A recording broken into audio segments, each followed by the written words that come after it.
Always stepping my game up. Stayed down till I came up.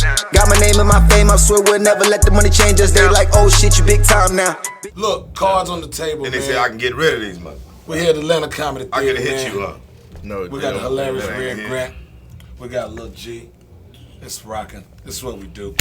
Oh, he's smacking it. I'm gonna put that all right, let me go ahead and put this. Let me put this in the game. It's now, easy, Mar. Since I got you guys at the table, man, look, I gotta ask you a couple questions, man. Who was your biggest influence, Red? When you coming up in the game, you've been in the game for a while. You've been doing your shit, rocking. Right. Who was your biggest influence coming up in the comedy game? I think like early on it was like Sinbad. Wow. Cause I was like in junior high school and I saw Sinbad tell some jokes, and I was like, God, he was at, I don't know if it was one of these schools in Atlanta. It might have been like Morris Brown or Clark or one of them. I just remember him rocking that mug clean too, like just talking about like normal stuff. Anything stood out to you? You remember? Just like how you know when you're in college, you have all the dirty clothes, and you know how you had to wash your clothes, and you know it was just like so. It was so simple, but yet his act outs was so powerful, and I can always remember that.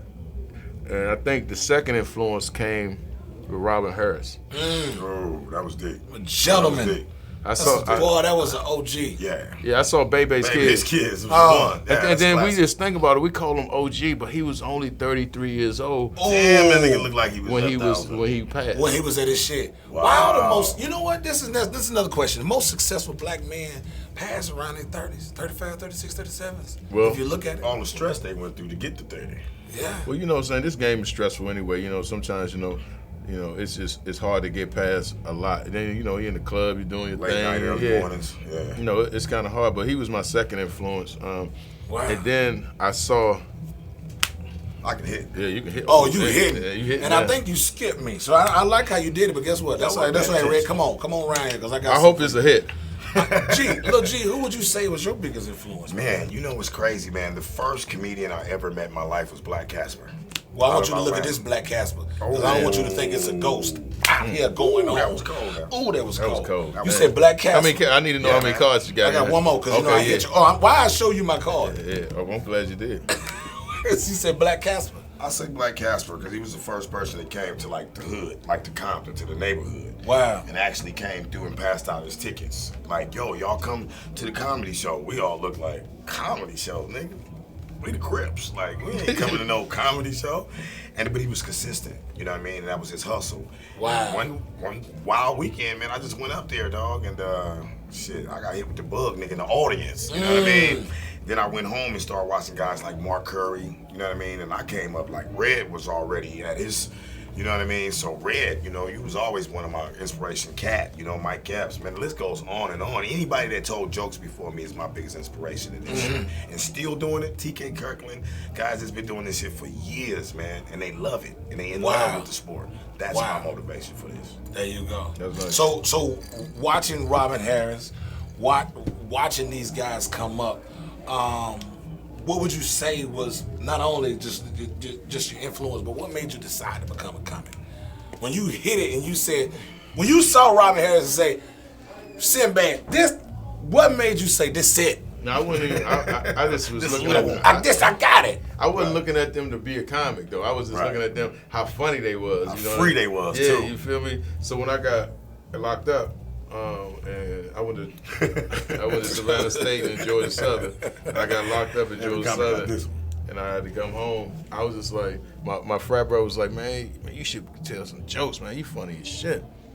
And I was like, man, I started telling jokes at like an open mic, and I got lucky because like 6 months later, I got found by Bob Sumner, and he put me on a season of Def Jam. I wasn't even 20. You dropped that name, everybody done worked with Bob Sumner. What was your first open mic? In DC at this club called Mr. Henry's. They used to do it every Wednesday. Mr. Henry. Sound like some good ass chicken. Yeah, you know what I'm saying? Mr. Henry's got So that was like the first, I didn't get booed the first time. There you go. It's like when you don't get booed, you get through it, you have a little bit more confidence than when it's like a touchdown. When you first get the damn rock, I'm gone. touchdown. Yeah, and I scored many of them. Hell yeah. This don't make no sense. Huh? Yeah, it do. Yes, it do. To you, it do. But to the game, fuck no. I don't know what that is. I guess it goes. That's cold. I thought it was 2, 3, 4. You know what? Leave it right there. We're going to You get one call, too. Throw We're one going to out. make that work. Listen, Lil G. Yes. Now I got to ask you this, too. I'm going to ask Red. Now, when in your typical comedy, in your comedy atmosphere, when you're getting ready to do a show, what do you go through? What is your routine that you go through before you get prepared for a big event or even a small event? Because some of us start small shows be the shit. Hell yeah. What you go through to get your comic routine together? I really call home first. Call my mama. And I tell her we're doing it again, baby. You know what I'm saying? Like, I knew the shit was for me, dog. It ain't no and, if, buts, none of that shit.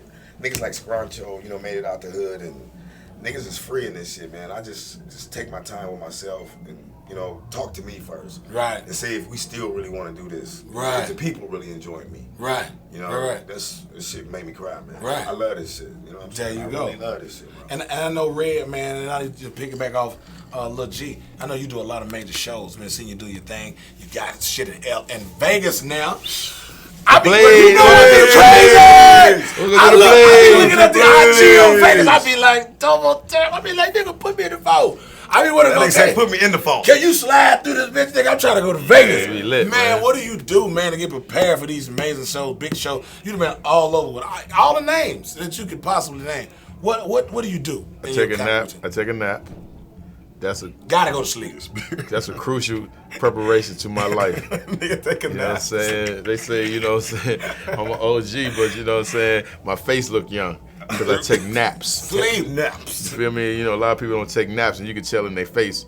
You Right. know what I mean? I don't care if you stay out all night, it's late night, your body need a nap. Nigga gotta get a nap. Yeah, I don't care. I'm like a baby. I've been taking naps since I was love a naps. kid. Nigga you sound know? like a baby. I love I naps, love man. them, man. The Because Power when you get 30 up, joints, you get the get Power up 30, 30s. you can go anywhere off You of turn naps. some music on, they like, oh, Then man, we what the go fuck out. is We this? go out to the club. You know what I'm saying? To be out on late night, you just need that energy. I hate being in the club being like, you might as well don't go. Right. Right. Cause you gotta sell that experience. You gotta come down a little bit. Cause sometimes we be on the high. Like when you moving, you doing this, you got this going on, you got that going on. Right. You got press, you got radio, you got interviews, you got it's like, oh shit. By the time you get home, it's like, whoo, and then the kids, ooh, mama, daddy. It's more than just telling jokes. It's more than telling jokes, man. It's a whole routine that we go through, man. Thank you. See, everybody getting the salads tonight. See, that lets me know we in a good place right now. Yeah, man. There's been a lot of healthy black men I seen eat salads tonight. Like, a couple of y'all. I mean, you got a salad. I got a You salad. can't eat them steaks every day. You can't eat them double chili cheese donuts every night. Yeah. You can't eat You can't them eat every Waffle night. House You can't eat Waffle House. every night. You gotta go to Waffle House and show them that you want a salad sometime.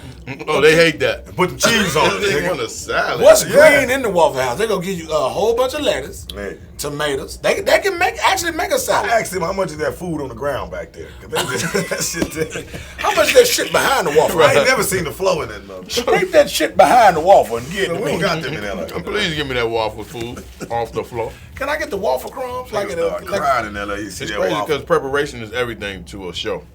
I just think that like if you prepared, you take less pressure off yourself when you're on stage. Mm-hmm. Like me and G, like after last night, you know, we come up with notes and Man, and tags and whatever it tags takes. and whatever else, you know, and they work. Mm-hmm. Like I hit a couple tags tonight that I know was incredible. I still Man, got, you know. I heard it. and- So you think eating is one of the big important parts of keeping the comedy fuel going because we do work late. you gotta we eat gotta- right. you You gotta gotta eat eat Your right. body Yeah, has yeah, got your yeah, body got to yeah. run. So you You're a think eating machine, is- man, and you can't Yeah. like not put oil in your car gas. Well, see, Which G, was important. G need nine Newports. If I he get gotta it, have at he least get 9 nine. of them bitches. If I only smoke 10, by the time I motor get to the running. stage, I at least want that bitch burning in my pocket so I know I gotta hurry up and get off of here. Nigga wanna get on They stage. say, and why eat is that the nigga Newport. on? Tell them jokes fast as shit. That nigga on That's fire. that help me with my timing. Nah, somebody really is like that nigga on fire. Then somebody be like, no, He that nigga literally on fire. That nigga on fire. That nigga is burning in his bitch. Mario Tory, Tory. If you know any, IG, social media, all Facebook, Twitter, everything. Mario Tory. Make sure you look me up. All through Atlanta, all over the world, man. We doing this shit, man. Rocking. That's what we do. Hey, man, I'm Mark McCabe at LiL G TV. LiL G TV Instagram, you guys. Come on down to Vegas, man. I'm one of the hottest sales managers in the mall. Y'all come holler at me. CMX Center. I am one of the opening acts for Red, man. I'm thankful and I'm still learning. We on one. Hey, make sure y'all follow me at Red Grant on Instagram, Red Grant Labs on Twitter, and you go to redgrant.com. And if you ever in Vegas, go to my store called The Place, placevegas.com, man. Pull up on us, the hottest store in America. Welcome to the place. Welcome to the place. Always stepping my game up. Stayed down till I came up. Got my name and my fame up. Swear we'll never let the money change us. They like, oh shit, you big time now.